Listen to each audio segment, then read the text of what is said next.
Comment est-ce que j'ai validé 3 comptes Apex en une seule session? Cette session-là du 20 mars 2026. Donc, vous voyez que je les ai bien validés en une seule session. Je l'ai fait en live devant vous. Donc aujourd'hui, je vais en profiter pour faire un guide complet sur comment valider des challenges propres firmes avec le plus haut taux de réussite possible. Ce live en lui-même, c'est presque un guide complet parce qu'en fait, je l'ai fait devant vous. Je vous ai montré comment le faire et j'ai validé 3 comptes en live en une seule session devant vous. Ici, on a l'épreuve, 3000 $ sur les 3 comptes Apex. Et comment est-ce que j'ai fait? Eh bien, on va voir ça tout de suite. Pour commencer, on va revenir sur plusieurs points. Tout d'abord, on va parler de la partie technique. Qu'est-ce que je trade exactement, ma manière de trader et ma stratégie. Ensuite, on fera un tout petit peu de maths pour savoir les maths derrière, qu'est-ce qui se passe, parce que c'est pas non plus aussi simple que ça. Et ensuite, on va regarder quel type de compte il est préférable de prendre, pourquoi est-ce qu'on devrait prendre tel ou tel compte, etc. Le tout sera illustré par des exemples que j'ai fait en live devant vous, évidemment. Le lien du live, il est en description pour ceux qui, pour les plus curieux, que ça intéresserait de savoir comment est-ce qu'on valide, comment est-ce que je m'y suis pris pour valider. Je l'ai fait en live devant vous, n'hésitez pas à aller regarder, le live il est en description. Tout d'abord, on va parler un peu de technique, qu'est-ce que je trade? Alors, vous appelez ça un peu comme vous voulez, il y a plein de noms. Je trade la mécanique de marché en général. Moi, qu'est-ce que je vais chercher? Je vais chercher les stop loss des autres traders pour me placer avant eux et ainsi profiter du fait qu'ils soient piégés pour prendre des gros mouvements. Donc concrètement, qu'est-ce que ça veut dire? On va illustrer le tout par des exemples. Donc tout d'abord, on va prendre un actif. Donc je vous conseille les indices, particulièrement américains si possible, parce que en fait les indices sont des actifs qui sont très mécaniques pour moi. Pas comme le Forex où on a beaucoup de macros, drivés par les taux d'intérêt, etc. Nous, ce qu'on veut, c'est des actifs qui sont très mécaniques. Donc je vous ai pris un exemple de mécanique de marché très simple, le plus basique, mais un de mes préférés aussi parce qu'il marche très bien. Je vous montre l'exemple juste après, il y a un exemple ici. Donc, on fait un haut sur un actif, on échoue à en refaire un. D'accord? On descend un peu. Beaucoup de traders ici n'y verront rien de spécial, mais nous, quand on regarde, étant donné déjà qu'on regarde le prix en 10 secondes, on a beaucoup d'informations. Déjà, on voit ce qui se passe ici, on voit que ça range ici qu'on accumule. Qu'est-ce qui se passe là-haut? Ici, on a beaucoup d'acheteurs. On a des vendeurs aussi, mais on a beaucoup d'acheteurs. Qu'est-ce qui se passe quand on a beaucoup d'acheteurs et qu'on descend? Eh ben, on a beaucoup de drawdown ici. Tous les acheteurs ici, là, vous êtes d'accord avec moi, ils sont en perte quand on descend en dessous de cette zone. Et qu'est-ce qui se passe quand ils sont en perte? Beaucoup sortent.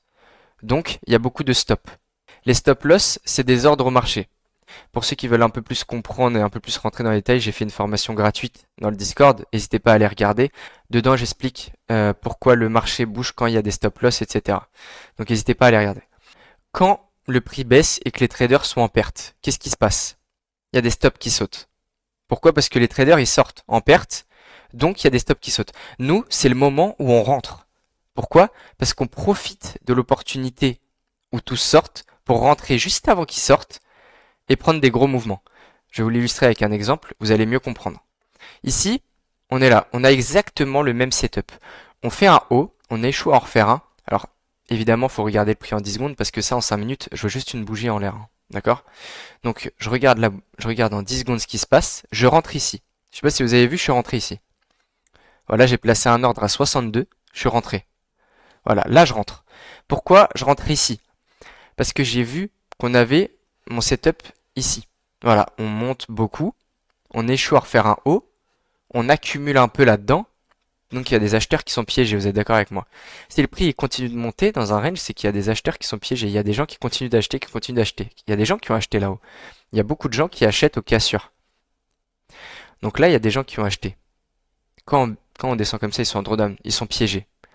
Nous, on rentre à ce moment-là. Pourquoi? Parce qu'on va anticiper le fait qu'ils vont essayer de sortir quand ils peuvent. Ils étaient en drawdown, ils vont essayer de sortir maintenant.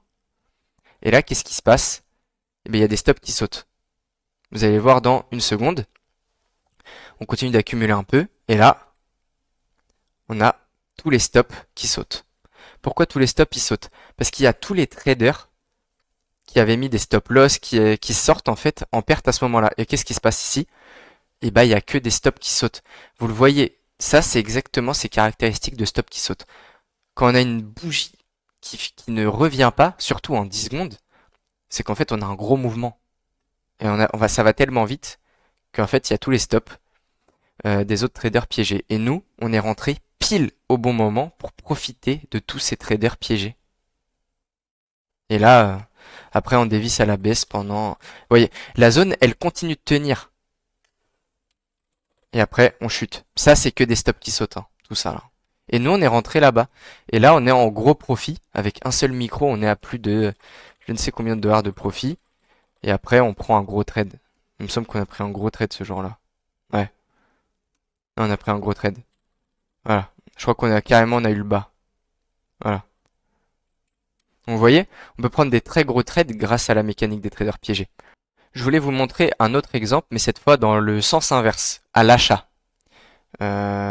C'était... ici.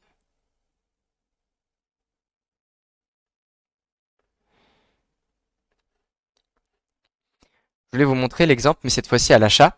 Ici, on achète. Vous voyez qu'on a notre prix moyen, il est en sortie de range ici. Qu'est-ce qui se passe? Bah, on accumule beaucoup alors qu'on est bas. Donc il y a des gens qui continuent de vendre, qui continuent de vendre, qui continuent de vendre. Nous, on sait qu'on va essayer de piéger les vendeurs dans cette situation. Donc, qu'est-ce qu'on fait? On attend.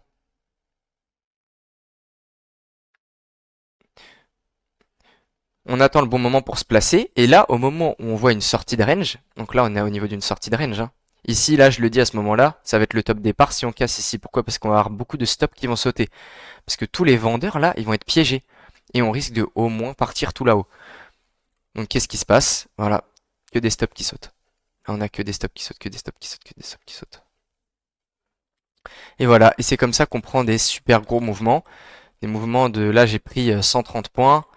Le trade là-haut, il est au moins à 130 points. Et vous voyez qu'ici, c'était la dernière porte de sortie des vendeurs.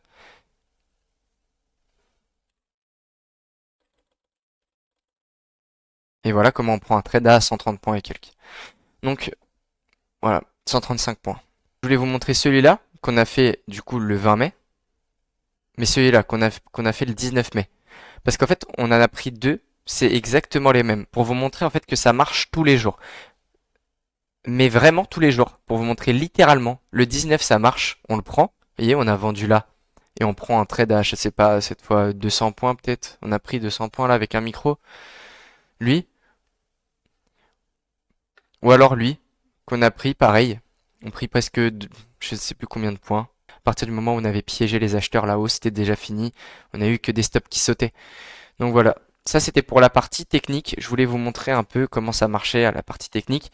Ceux qui sont plus intéressés, j'ai fait un Discord, j'ai une formation gratuite. Pour ceux qui veulent, n'hésitez pas à rejoindre. C'est en description et en bio. Maintenant, je voulais parler de maths derrière les propres firmes et pourquoi est-ce qu'on peut pas gagner à chaque fois.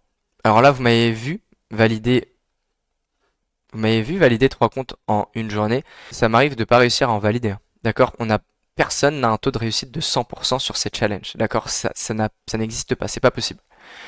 Mais le but, ça va être de maximiser ses chances sur les propres firmes. Donc, l'idée, c'est qu'en fait, avec un ratio de 2 sur 3, vous n'arriviez pas à valider plus de 50% de vos challenges. Niveau mathématique, c'est très compliqué de réussir à valider plus d'un challenge sur deux sans perdre 2000 et de gagner 3000. C'est super compliqué. Mais avec cette méthode, c'est possible. Et de toute manière, je vous l'ai prouvé, ceux qui sont en live avec moi, ceux qui sont dans le Discord, vous savez que je valide beaucoup de challenges que je fais. Je suis bien plus que 50%.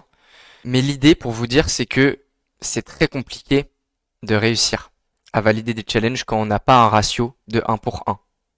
C'est encore plus compliqué qu'une chance sur deux. À ce niveau-là, mathématiquement, on a presque une chance sur 3.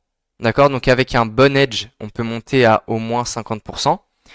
Mais avec cette méthode-là, ouais, on est au-dessus des 50%. Et des setups comme ça de mécanique de marché, il y en a plein. D'accord? J'en ai plein. N'hésitez pas à rejoindre le Discord si vous voulez en savoir plus, si c'est une méthode qui vous intéresse et si cette manière de trader, bah, vous la trouvez intéressante.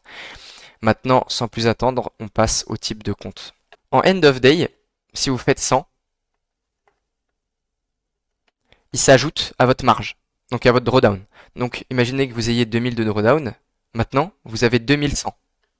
Si vous refaites 300, vous êtes à 2400 de drawdown encore. Donc ça veut dire qu'en fait, si vous faites 500, vous passez à une chance sur deux d'avoir le challenge. Pourquoi? Parce qu'en fait, il vous reste 2500 de drawdown et il vous reste 2500 à faire. Vous voyez ce que je veux dire? Donc ça veut dire qu'en fait, les drawdown end of day sont beaucoup mieux pour les traders qui cherchent à valider leur compte avec des petits trades ou avec des trades normaux. Je vais démonter tout de suite la croyance qu'il faut mettre du temps pour passer un challenge. Non. Il faut le faire en une session max ou deux, à la limite, si vous avez des jours limites. Mais l'idée, c'est de le faire le plus rapidement possible. Pourquoi? Pour profiter de cette marge que vous avez. Parce que si vous faites, je sais pas, si vous arrivez à faire 2000, vous avez combien de drawdown? 4000. Et vous devez faire 1000 sans perdre 4000. Faire 1000 sans perdre 4000, c'est du gâteau, hein, les amis. Franchement, c'est donné. Je vous conseille le end of day pour ceux qui veulent trader de cette manière-là. Mais pour les autres, moi là, ceux que j'avais passés, ici le 20 mars, c'était des intraday. Ça veut dire qu'en gros, le drawdown montait avec moi. Et c'est pour ça que je prenais que des petits trades. Je sais pas si vous remarquez. Ici, je suis à 100, 100, 100, 300, 300, 300, 600. Voilà, je suis monté tout doucement au fur et à mesure. D'accord? Et puis après, j'ai attaqué un peu plus parce que j'ai pris des gros trades parce que j'avais vraiment confiance dans mes setups. Mais l'idée, c'est de vous dire que si vous voulez prendre que des petits trades, c'est mieux de prendre de l'intraday parce qu'ils sont beaucoup moins chers. Mais ceux qui peuvent se le permettre, foncez sur les end of day parce qu'ils sont beaucoup mieux et le drawdown il monte avec vous. Donc le guide complet sur comment valider des comptes propres firmes, il est fini. J'espère que ça vous a plu. N'hésitez pas à rejoindre le Discord pour ceux qui veulent aller plus loin, puis s'il y en a qui sont intéressés par la méthode. Tous les jours en live sur YouTube de 15h30 à 16h30. N'hésitez pas à rejoindre si vous avez l'occasion, si vous voulez en savoir plus sur ma manière de trader. Des lives, j'en ai fait un paquet, donc n'hésitez pas vraiment à rejoindre si ça vous intéresse. N'hésitez pas à vous abonner. J'espère que la vidéo elle vous a plu et que ça vous a apporté un peu de valeur. Et c'était Gatsby les amis, prenez soin de vous et je vous souhaite une bonne soirée.